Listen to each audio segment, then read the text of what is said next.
Hi నమస్తే YouTube family అందరికీ. ఎడ్లు అమ్మేసినా మొత్తం. ఎడ్లు అమ్మేసి మొత్తం బోదెకాంది వేసిన, పత్తి పెట్టలే. మొత్తం 5 ఎకరాలలో మొత్తం బోదెకాంది వేసిన.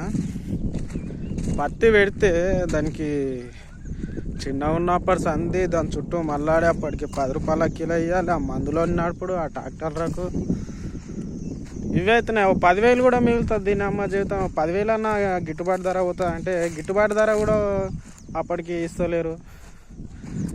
పత్తి వేస్తలే, మొత్తం బోదెకాంది వేసిన మొత్తం సాళ్ళు కొట్టి సాల్ పొంటి వేయించిన, కొడిపిన వేసేస్తుంది. 15 రోజుల వానం లేదు, ఇక వర్షమే లేదు. నెల రోజు ఇక జూన్ అయిపోయినకి వస్తున్నది, ఇక పడితే జూలైలో పడాలి. వేసిన సంది వానాలే. పాపాలు ఎక్కువైనాయి, ఇక వర్షాలు కూడా గిట్లనే చేస్తాయి.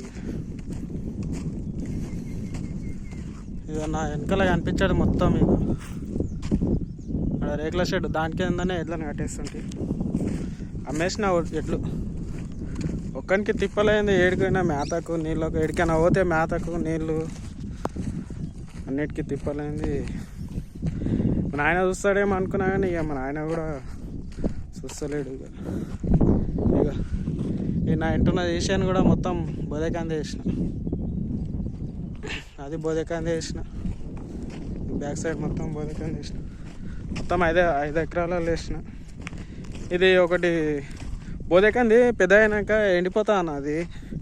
ఆ ఎండిపోతే సాళ్ళ పంట ఏదో మందు ఉంటాయంట, మందు పోస్తే ఎండిపోదంట, నిలబడిపోతే అట్లనే కందులుగా ఏం కదా. అదే మందు ఉంటే ఏమన్నా కామెంట్ చేయను అన్న జర. ఇక ఈసారి పోయినసారి బీడు పెట్టినట్టు బంధాలు, ఈ బంధాలు ఈసారి వరినారేస్తా.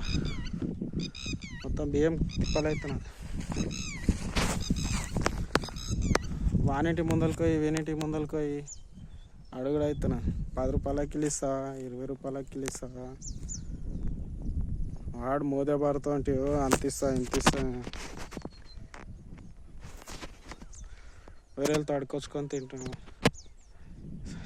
ఇది వర్షం చేయకపోవడానికి కారణం కూడా ఇది. ఆ ట్రాక్టర్కి అవుతున్నాయి పైసలు, ఆ కూలీళ్ళకి అవుతున్నాయి. అప్పటికి మళ్ళీ ఒకవేళ కోసే మిషన్ కూడా రాకపోతే కోసి మళ్ళా మిషన్కి వేయాలి అంటే కూడా కూలీలు ఎవరు వస్తలేరు. మెయిన్ లేబర్తో తిప్పలవుతుందన్న. మెయిన్ ప్రాబ్లం అంటే లేబర్తో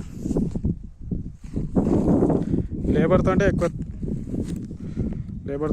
తిప్పలవుతుంది. ఇక మీకు చూపిస్తే అవతలది కూడా మా నాయన అవతల చేను అవతల చేను పత్తి పెట్టాడు మా నాయన. చూపిస్తాను. ఈసారి పత్తికి రేట్ ఎట్లుంటుందేమో కానీ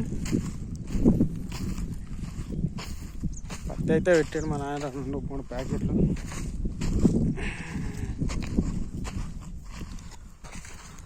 ఓకే బాయ్, ఉంటా మరి.